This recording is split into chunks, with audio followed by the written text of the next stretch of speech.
이놈의 뱃살은 먹어도 늘고 안 먹어도 늘고 도대체 줄 생각을 안 하네. 이 소리 혼잣말로라도 한 번쯤 해보신 분 분명 계실 겁니다. 운동을 하자니 무릎이 먼저 아프고 굶어보자니 기운이 쭉 빠집니다. 그래서 우리는 어느 순간 이렇게 말합니다. 이건 살이 아니라 나이야. 하지만 말입니다. 정말 나이 때문만일까요? 혹시 배가 나왔다기보다 배가 묵직한 느낌, 속이 늘 더부룩한 느낌, 변을 봐도 시원하지 않은 느낌, 이런 것들이 먼저 떠오르신다면 이 이야기는 당신 이야기일 수 있습니다. 지방이 아니라 정체된 장의 신호일 수 있습니다. 안녕하세요. 노년의 건강을 생활 속에서 풀어드리는 채널 건강우물입니다. 오늘은 매실청에 아주 익숙한 한 가지를 더했을 때 왜 배부터 먼저 편해지는지, 왜 무리하지 않아도 몸이 가벼워졌다고 느끼는 분들이 있는지 차분히 말씀드리려 합니다. 본격적으로 시작하기 전에 중년 이후 건강을 이해하는데 조금이라도 도움이 된다면 구독과 좋아요 한 번만 눌러주십시오. 이 작은 선택이 나중에 후회 없는 습관으로 이어질 수 있습니다. 며칠 전 진료실에서 이런 말씀을 들었습니다. 선생님, 뱃살이 문제가 아니라 배가 너무 답답해요. 경기도 파주에 사시는 73세 이정자 어르신 이야기입니다. 식사량은 줄였고 달달한 음식도 거의 안 드시는데 아랫배는 늘 묵직하고 변비가 반복되다 보니 하루가 시작부터 힘들다고 하셨습니다. 어르신께서 가장 걱정하셨던 건 이 말이었습니다. 매실청은 설탕물 아니에요? 당뇨도 있는데 그걸 어떻게 먹느냐며 냉장고에 넣어만 두고 몇 년을 지나셨다고 하더군요. 하지만 이건 아주 흔한 오해입니다. 매실청은 담근 직후에는 분명 달게 느껴집니다. 설탕이 많이 들어가는 것도 사실입니다. 하지만 충분히 숙성된 매실청은 처음에 그것과 완전히 다른 성질을 갖게 됩니다. 시간이 지나면서 당 성분은 몸이 받아들이기 쉬운 형태로 바뀌고 장 환경에 영향을 주는 발효 성분이 만들어집니다. 바로 이 지점에서 매실청은 단순한 단맛이 아니라 몸의 흐름을 돕는 재료로 역할이 달라집니다. 그리고 여기에 아주 익숙한 한 가지가 더해집니다. 나물 무칠 때 쓰는 그 고소한 기름, 들기름입니다. 의외라고 느끼실 겁니다. 매실청과 들기름이라니. 하지만 이 두 가지가 만나면 장 운동을 부드럽게 돕고 배출을 편안하게 만들어 아랫배의 부담을 줄이는데 시너지를 냅니다. 오늘 영상에서는 왜 이 조합이 속부터 먼저 반응하는지, 왜 어떤 분들은 배가 먼저 편해졌다고 말하는지, 그리고 어떻게 먹어야 부담 없이 안전하게 생활 속 습관으로 이어갈 수 있는지 하나씩 풀어드리겠습니다. 많은 분들이 아랫배가 나오는 이유를 단순히 살이 쪘기 때문이라고 생각합니다. 하지만 진료실에서 어르신들을 오래 보다 보면 조금 다른 장면을 자주 보게 됩니다. 체중은 10년 전과 크게 다르지 않은데 배만 앞으로 나와 있는 경우입니다. 이런 분들께 제가 꼭 드리는 말이 있습니다. 지금은 살보다 장부터 느려진 상태일 수 있습니다. 나이가 들면 우리 몸에서 가장 먼저 달라지는 것 중 하나가 장 운동입니다. 젊을 때는 조금 과식해도 다음 날이면 자연스럽게 정리가 됩니다. 하지만 60대, 70대를 지나면서는 장 자체의 움직임이 눈에 띄게 느려집니다. 문제는 이 변화를 우리가 잘 느끼지 못한다는 점입니다. 아프지도 않고 갑자기 탈이 나는 것도 아니니까요. 그저 배가 더부룩해지고 변 보는 횟수가 줄고 아랫배가 점점 단단해질 뿐입니다. 이 상태가 계속되면 몸은 지방을 쌓기 쉬운 환경으로 바뀝니다. 배출되지 못한 노폐물, 가스, 정체된 내용물들이 아랫배에 오래 머물면서 배가 나온 것처럼 보이게 만드는 겁니다. 그래서 굶어도 배는 그대로고 운동을 조금 해도 아랫배는 잘 안 변합니다. 이쯤 되면 사람은 지치게 됩니다. 아무리 해도 안 되네? 이 나이엔 어쩔 수 없지. 하지만 여기서 한 가지 짚고 넘어가야 할 게 있습니다. 아랫배를 가볍게 만드는 첫 단계는 지방을 태우는 게 아니라 정체를 풀어주는 것입니다. 이때 중요한 역할을 하는 게 바로 장 환경입니다. 여기서 매실청 이야기가 다시 나옵니다. 많은 분들이 매실청을 그저 단 음식 소화 안 될 때 한 숟가락 먹는 것으로만 생각하십니다. 하지만 충분히 숙성된 매실청은 장 안에서 전혀 다른 역할을 합니다. 매실에는 예로부터 속을 정리하고 기운의 흐름을 돕는 성분들이 풍부하다고 전해져 왔습니다. 그래서 우리 조상들은 배탈이 나거나 속이 답답할 때 매실을 활용해 왔습니다. 중요한 건 어떻게 먹느냐입니다. 매실청을 차갑게 한 컵 들이켜는 게 아니라 장에 부담을 주지 않는 방식으로 천천히 받아들이게 해야 합니다. 그래야 속을 자극하지 않고 움직임을 깨울 수 있습니다. 그리고 여기서 들기름이 등장합니다. 들기름은 혈관에 좋다는 이야기로 이미 익숙하실 겁니다. 하지만 들기름의 진짜 강점 중 하나는 장 안을 부드럽게 만들어 배출을 돕는 데 있습니다. 기름이라고 해서 무조건 나쁜 게 아닙니다. 오히려 적당한 양의 좋은 기름은 장벽을 보호하고 내용물이 부드럽게 이동하도록 도와주는 역할을 합니다. 특히 들기름은 자극적이지 않으면서도 장에 부담을 주지 않는 특성이 있습니다. 이 두 가지가 함께 들어갔을 때 어떤 일이 벌어질까요? 매실청이 장에 신호를 보내고 들기름이 그 길을 부드럽게 만들어줍니다. 그래서 갑자기 배가 꺼진다기보다 먼저 속이 편해졌다는 느낌을 많이들 말씀하십니다. 아침에 일어났을 때 배가 덜 답답해요. 변 보는 게 조금 수월해졌어요. 이 변화가 반복되면 아랫배의 긴장도 서서히 풀리기 시작합니다. 중요한 점이 있습니다. 이건 하루 이틀의 이야기가 아닙니다. 또 무리해서 양을 늘릴 필요도 없습니다. 그래서 오늘 영상에서는 딱 5일이라는 기간을 기준으로 말씀드리려 합니다.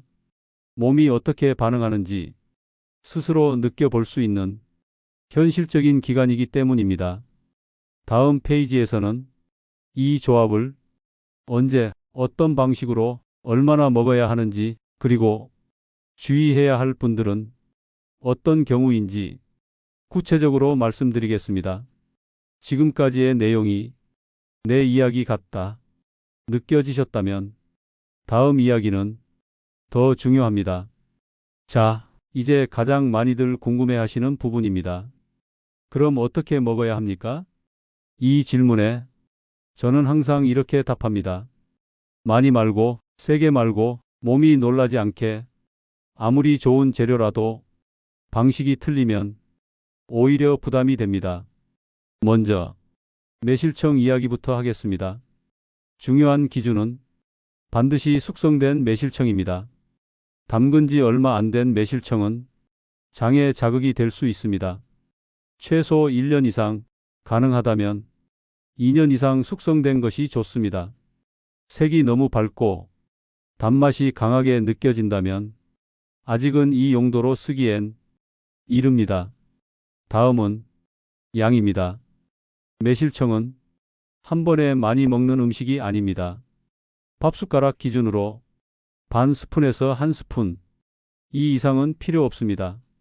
여기에 들기름을 더합니다. 들기름 역시 한 스푼이 아닙니다. 작은 티스푼으로 반 스푼 정도면 충분합니다. 기름이니까 많이 넣으면 더 좋지 않나요? 절대 그렇지 않습니다. 들기름은 적은 양으로도 역할을 충분히 합니다. 많아지면 오히려 속이 더부룩해질 수 있습니다. 이제 물입니다. 차가운 물은 피하십시오.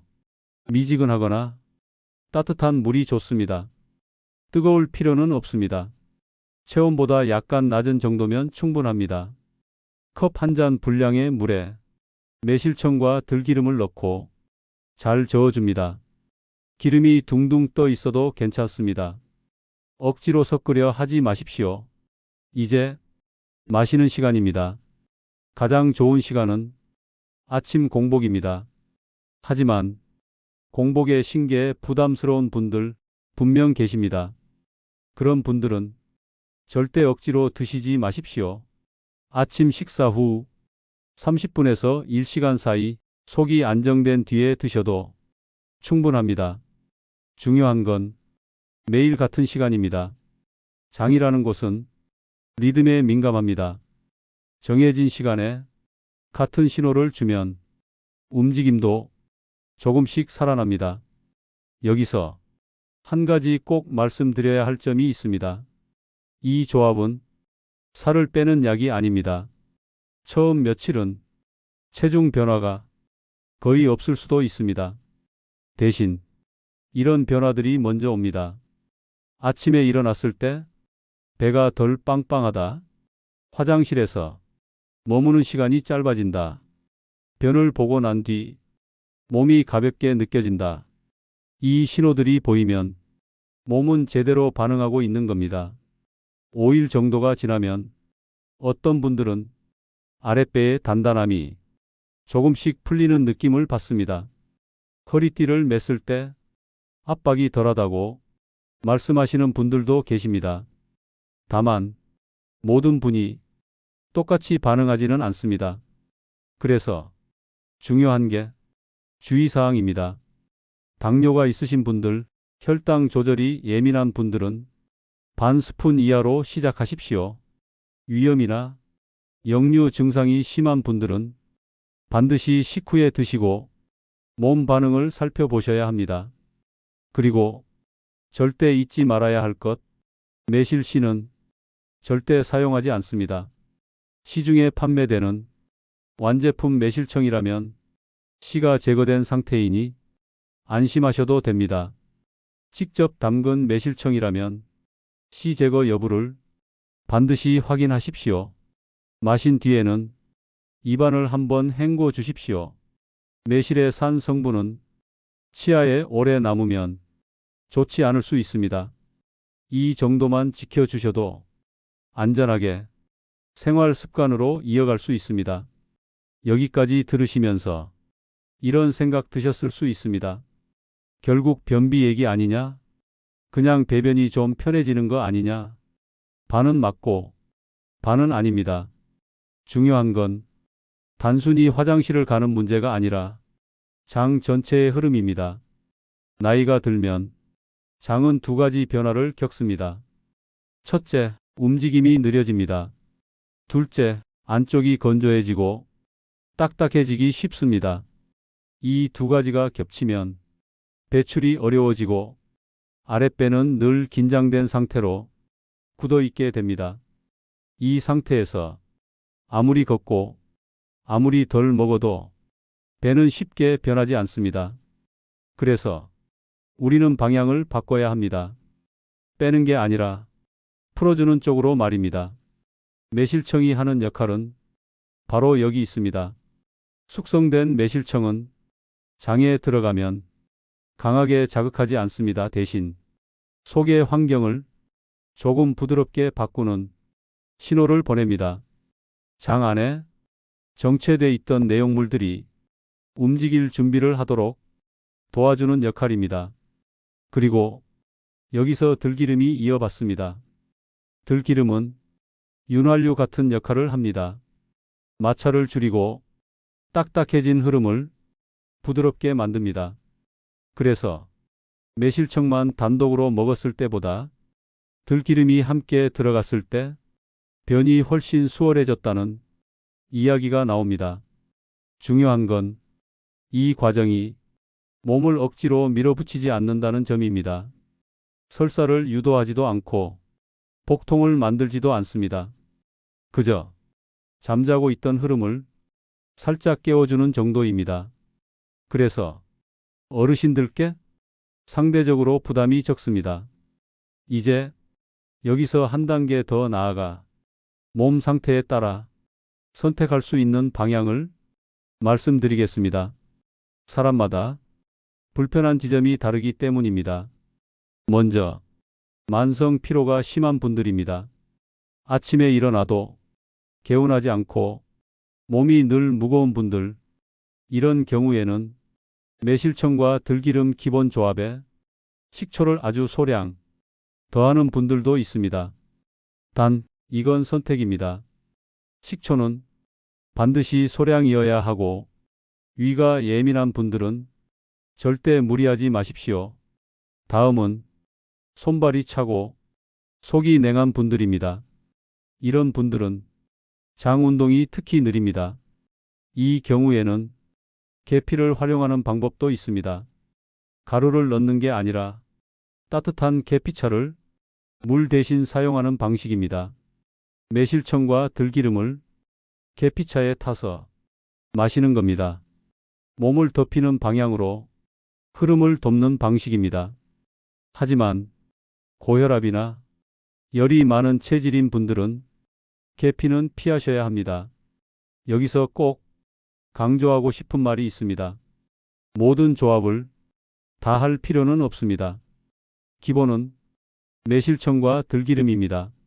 몸이 반응하는지 그것부터 확인하십시오. 몸이 편해지면 그 자체로 이미 충분한 변화입니다. 그리고 아주 중요한 이야기 하나, 이 조합을 먹으면서 식사를 줄일 필요는 없습니다. 오히려 규칙적으로 드시는 게 좋습니다. 장을 살리는 건 굶기는 게 아니라 리듬을 주는 일입니다. 배가 조금 편해졌다고 갑자기 식사를 확 줄이면 몸은 다시 긴장합니다. 이건 다이어트가 아니라 생활 습관입니다. 여기까지 들으신 분들 중에는 이런 생각이 드실 수도 있습니다. 알겠는데 이걸 며칠 하다가 말겠지. 사실 대부분의 건강 정보가 바로 여기서 끝납니다. 처음엔 열심히 하다가 며칠 지나면 귀찮아지고 생활로 돌아가 버립니다. 그래서 이 페이지에서는 어떻게 해야 이 습관을 억지 없이 이어갈 수 있는지 이야기해 보겠습니다. 먼저 가장 중요한 기준 하나부터 정리하겠습니다. 이건 특별한 날 하는 건강법이 아닙니다. 아침에 양치하듯 밥 먹듯 생활 속에 들어와야 합니다. 그래서 매일 꼭 음료로만 마실 필요는 없습니다.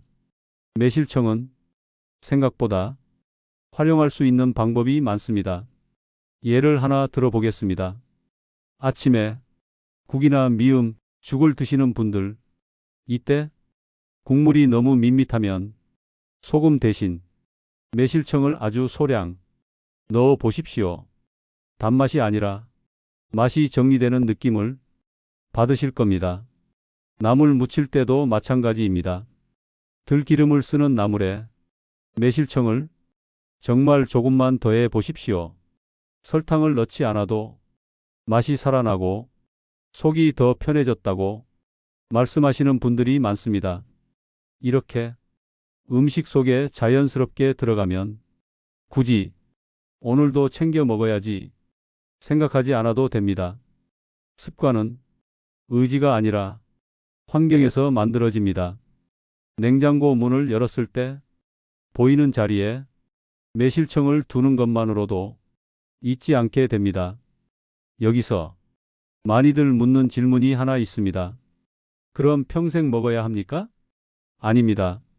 몸이 안정되면 굳이 매일 하지 않아도 됩니다. 중요한 건 몸의 신호입니다. 배가 다시 더부룩해지거나 화장실 가는 게 불편해질 때 다시 며칠 집중해서 해주면 됩니다. 이건 약이 아니라 도구입니다. 필요할 때 꺼내 쓰는 도구 말입니다. 또 하나 중요한 포인트가 있습니다. 이 습관을 하면서 몸이 가벼워졌다고 갑자기 생활을 바꾸지 마십시오. 식사량을 확 줄이거나 무리해서 걷기 시작하거나 새로운 건강법을 한꺼번에 더하지 마십시오. 몸은 변화를 한 번에 여러 개 받으면 오히려 혼란스러워합니다.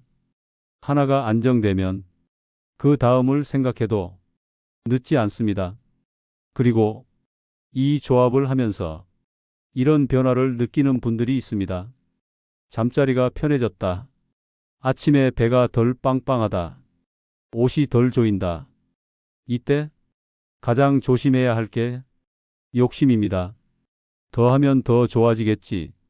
이 생각이 오히려 흐름을 깨뜨립니다. 다시 한번 말씀드립니다. 반 스푼, 작은 숟가락, 따뜻한 물. 이 정도면 충분합니다. 여기까지 들으신 분들 중에는 마음속으로 이런 질문이 올라올 수 있습니다. 그래서 정말 내장 지방도 줄어드나요? 이 질문 아주 솔직하고 아주 중요합니다. 그래서 이 페이지에서는 기대해도 되는 것과 기대하면 안 되는 것을 분명하게 나누어 말씀드리겠습니다. 먼저 기대하면 안 되는 것부터 말씀드리겠습니다. 이 조합은 지방을 녹이는 약이 아닙니다. 며칠 만에 체중이 확 줄거나 뱃살이 눈에 띄게 꺼지는 그런 변화를 약속하지 않습니다. 그리고 가만히 누워 있기만 해도 살이 빠지는 마법 같은 방법도 아닙니다. 이걸로 식습관을 마음대로 해도 된다거나 밤마다 야식을 먹어도 괜찮다는 뜻도 절대 아닙니다. 이 부분에서 실망하셨다면 오히려 정상입니다. 이제부터 기대해도 되는 변화를 말씀드리겠습니다. 이 조합이 돕는 건 지방 그 자체보다 지방이 쌓이기 쉬운 환경을 바꾸는 일입니다. 장 안이 정체돼 있으면 몸은 에너지를 잘 쓰지 못하고 남는 걸 배 쪽에 쌓아두려 합니다. 반대로 배출이 원활해지고 속이 편해지면 몸은 쌓아둘 이유가 줄어듭니다. 그래서 어떤 분들은 이렇게 표현하십니다. 살이 빠졌다기보다 배가 제자리로 돌아온 느낌이에요. 이 말이 가장 정확한 표현입니다. 특히 아랫배가 단단했던 분들, 배를 만지면 묵직하게 굳어 있던 분들일수록 이 변화를 먼저 느끼는 경우가 많습니다. 내장 지방이라는 건 눈에 보이지 않지만 몸의 상태에 민감하게 반응합니다. 장 기능이 무너지면 내장 지방도 함께 늘어나기 쉬워집니다. 그래서 장을 먼저 살피는 건 아주 합리적인 접근입니다. 다만 이 변화는 조용하게 옵니다. 체중계 숫자보다 몸의 감각이 먼저 바뀝니다. 아침에 일어났을 때 배가 덜 무겁다. 식사 후 더부룩함이 줄었다. 화장실을 다녀오고 나면 몸이 가볍다. 이런 신호들이 쌓이면 허리 둘레도 조금씩 달라지기 시작합니다. 여기서 한 가지 더 중요한 말씀을 드리겠습니다. 이 조합을 하면서 운동을 시작해도 되느냐는 질문을 많이 받습니다. 답은 가능하면 가볍게입니다. 땀을 쥐어짜는 운동이 아니라 산책 정도면 충분합니다.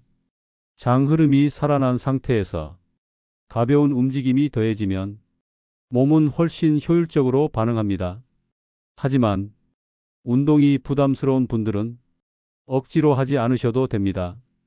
이 습관의 출발점은 무리하지 않는 것입니다. 그리고 마지막으로 꼭 드리고 싶은 말, 이 변화를 숫자로만 판단하지 마십시오. 나이 들수록 건강의 기준은 체중이 아니라 편안함입니다. 배가 편한지, 잠자리가 어떤지, 하루가 덜 힘든지, 이 기준이 바뀌는 순간 노후의 건강은 훨씬 관리하기 쉬워집니다. 이제 오늘 이야기를 정리해 보겠습니다. 오늘 저는 뱃살을 빼는 법을 말씀드리러 나온 게 아닙니다. 굶지 않고 무리하지 않으면서 아랫배의 부담을 어떻게 덜 수 있는지, 그리고 나이 들어도 내 몸을 내가 관리하고 있다는 감각을 어떻게 되찾을 수 있는지, 그 출발점을 말씀드리고 싶었습니다. 우리는 그동안 너무 쉽게 이렇게 생각해 왔습니다. 나이니까 어쩔 수 없어. 하지만 나이가 들었다는 건 망가졌다는 뜻이 아니라 방식이 달라졌다는 뜻입니다. 젊을 때처럼 굶고 뛰고 참는 방식은 이제 맞지 않습니다. 대신 몸의 흐름을 이해하고 막힌 곳을 풀어주는 방식이 필요해집니다. 오늘 이야기의 핵심은 아주 단순합니다. 아랫배가 무거워질수록 지방보다 먼저 장 상태를 살펴보십시오. 매실청과 들기름은 그걸 도와주는 하나의 도구일 뿐입니다. 많이 먹을 필요도 없고 매일 평생 할 필요도 없습니다. 몸이 보내는 신호에 귀를 기울이고 필요할 때 다시 꺼내 쓰면 됩니다. 그리고 이걸 하면서 절대 잊지 말아야 할 한 가지. 이건 다이어트가 아닙니다. 노년의 삶을 조금 더 편안하게 만드는 생활 습관입니다. 배가 편해지면 하루가 달라지고, 하루가 달라지면 마음이 덜 조급해집니다. 그 여유가 쌓이면 건강은 생각보다 오래 유지됩니다. 오늘 이 영상을 들으시고 당장 뭔가를 바꾸지 않으셔도 됩니다. 다만 이 질문 하나만 마음에 남겨 보십시오. 나는 지금 내 몸을 억지로 몰아붙이고 있는가? 아니면 조금 이해하려 하고 있는가? 이 질문에 고개를 끄덕이셨다면 오늘 영상은 이미 역할을 다한 겁니다. 마지막으로 한 가지만 부탁드리겠습니다. 이 채널은 노후를 불안으로 겁주지 않습니다. 기적을 약속하지도 않습니다. 대신 지금의 몸으로 어떻게 살아가야 덜 힘들고 덜 불안한지를 차분히 함께 생각합니다. 이런 이야기가 앞으로도 필요하시다면 지금 구독과 좋아요로 건강 우물과 함께해 주십시오. 여러분의 노후가 불안이 아니라 관리 가능한 일상이 되도록 건강 우물은 앞으로도 곁에서 이야기하겠습니다. 오늘도 끝까지 들어주셔서 고맙습니다.